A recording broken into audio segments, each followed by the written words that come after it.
다한증의 치료와 교정에 대해서 설명드려 보겠습니다.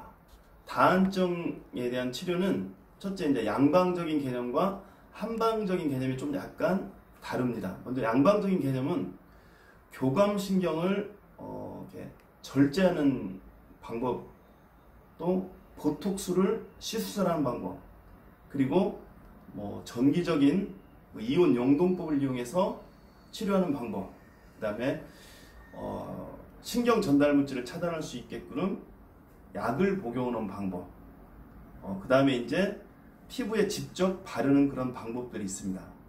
그런데 이제 수술적인 방법이나 복용하는 그런 방법은 상당히 큰 부작용을 갖고 있습니다. 보상성 다한증이라고 해서 원하는 부분에는 땀이 안 나지만은 반대로 다른 어느 한 일정한 부분에 과하게 땀이 나는 그런 보상성 다한증이 있고, 또 하나는 잘못해서 이게 진액이 너무 사라져서 변비나 건조증 그런 부분들이 발생될 수가 있습니다.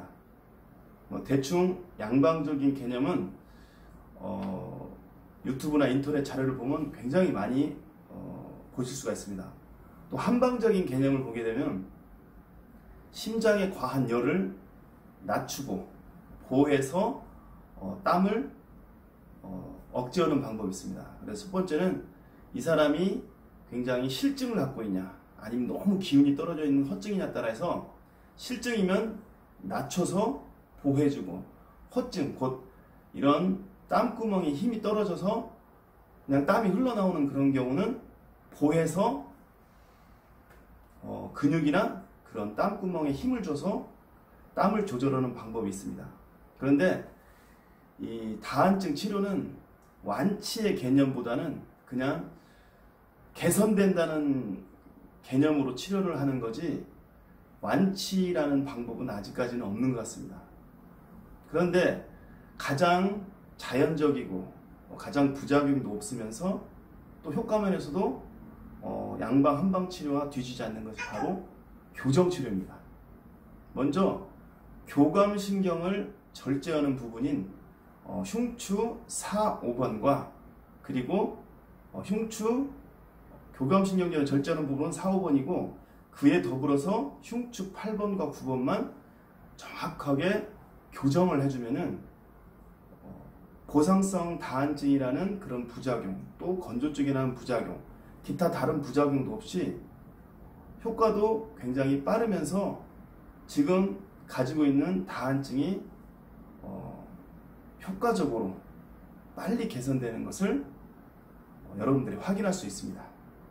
그러면은 흉추 3번과 4번 그리고 8번과 9번을 어떠한 방법으로 교정하고 또 거기에 또 지속적으로 관리를 하는 부분에 대해서 한번 직접 시연을 통해서 보여드리겠습니다. 교감신경절은 주로 이제 다한증이 있는 케이스는 이 교감신경절이 3번, 4번 또는 4번, 5번에서 양방학적으로 치료할 때 교감신경 절제술을 할 때 바로 이 부분에 교감신경을 절제하는 경우가 많습니다. 3번, 4번 또는 4번, 5번 되겠죠. 그래서 이 부분을 교정하는 것이 가장 다한증을 빨리 해소하는 포인트입니다. 그래서 다한증을 교정할 때는 필수적으로 흉추 3번, 4번 또는 4번, 5번, 그러니까 결국 3, 4, 5번을 교정하는 것이 아주 중요합니다. 흉추 3번과 4번 또 4번과 5번, 3, 4, 5번을 교정할 때 변이가 되는 패턴에 대해서 설명드려 보겠습니다. 먼저 변이가 되는 패턴은 첫 번째, 두 번째 이렇게 두 가지 패턴이 있습니다. 자, 첫 번째는 먼저 이건 정상적인 추체입니다. 횡돌기가 옆으로 나란히 있고 극돌기도 정중앙에 있습니다. 이런 경우는 정상적인 그런 추체 모양인데, 첫 번째 변이는 어떠한 변이냐면은 이와 같이 극돌기가 좌측으로 변이가 된 상태입니다. 그러면은 이 추체는 어떠한 형태로 변이가 되냐면은 먼저 극돌기가 좌측으로 변이가 되면은 횡돌기는 동측으로 변이된 횡돌기는 우측으로 상승되고 반대쪽에 있는 횡돌기는 밑으로 이와 같이 변이가 됩니다.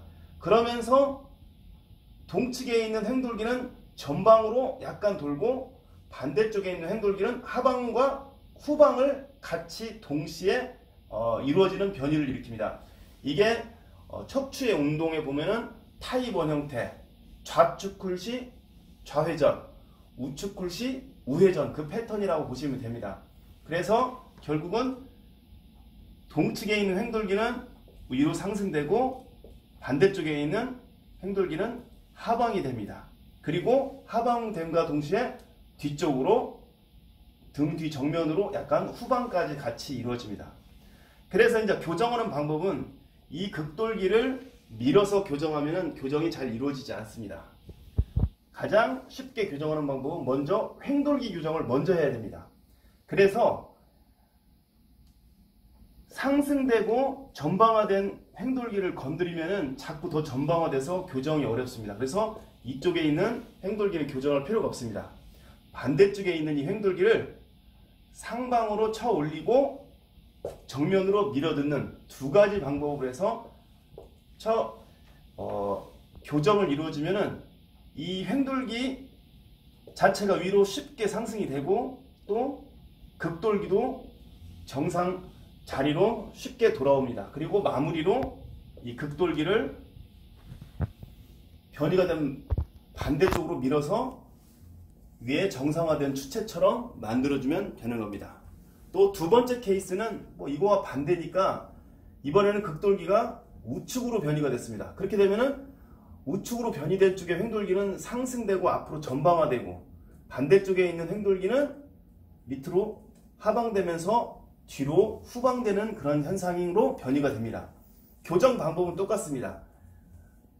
하방되어 있는 횡돌기를 위로 밀어 올리고 전방으로 밀어 넣고 그런 다음에 극돌기를 정상적인 위치로 다시 밀어서 교정을 하게 되면 흉추 3, 4, 5번 곧 다한증의 가장 중요한 교정 포인트인 3, 4, 5번 교정은 이와 같은 케이스로 하면은 대단히 쉽게 교정이 됩니다. 또 대부분 3, 4, 5번 교정은 2번 타입으로 변이가 되는 것이 거의 80% 이상입니다. 먼저 1번의 경우를 교정해 보겠습니다. 상방이 되어 있는 이쪽에 있는 횡돌기는 특별하게 교정할 필요가 없습니다. 하방이 되어 있는 이 횡돌기를 먼저 상방향으로 올려주는 교정만 하시게 되면은 굳이 반대쪽은 하실 필요가 없습니다. 그래서 교정하는 방법은 이와 같은 도구를 활용해서 약간 직하방에서 약간만 한 20도 각도만 잡고 윗방향으로 이와 같이 밀어서 망치 고타법을 이용해서 올려줍니다. 윗방향으로. 그리고 난 후에 극돌기를 정확히 컨택을 해서 변이가 된 반대 방향, 곧 우측으로 변이가 되어 있으니까 반대쪽으로 이와 같이 밀어서 교정을 하게 되면 교정 자체가 굉장히 어렵지가 않습니다. 그런데 다한증이 있는 사람들은 보통 좌우 변이와 후방 변이가 두 가지가 동시에 일어납니다. 그렇게 되면은 먼저 좌변이, 우변이 이거에 대한 교정을 먼저 하고 나서 그런 다음에 정확히 정중앙에 놓고 앞으로 밀어두는 후방 교정만 하시면 됩니다. 보통 3, 4번이 지금 1번 케이스처럼 우측으로 변이되는 경우가 대부분입니다. 또 그와 더불어서 9번과 흉추 9번, 8번과 9번도 같이 10번까지 해서 같이 교정을 해주게 되면은 한 3번, 4번 정도 교정을 이루어졌을 때부터 서서히 다한증이 사라져가는 것을 확인할 수가 있습니다.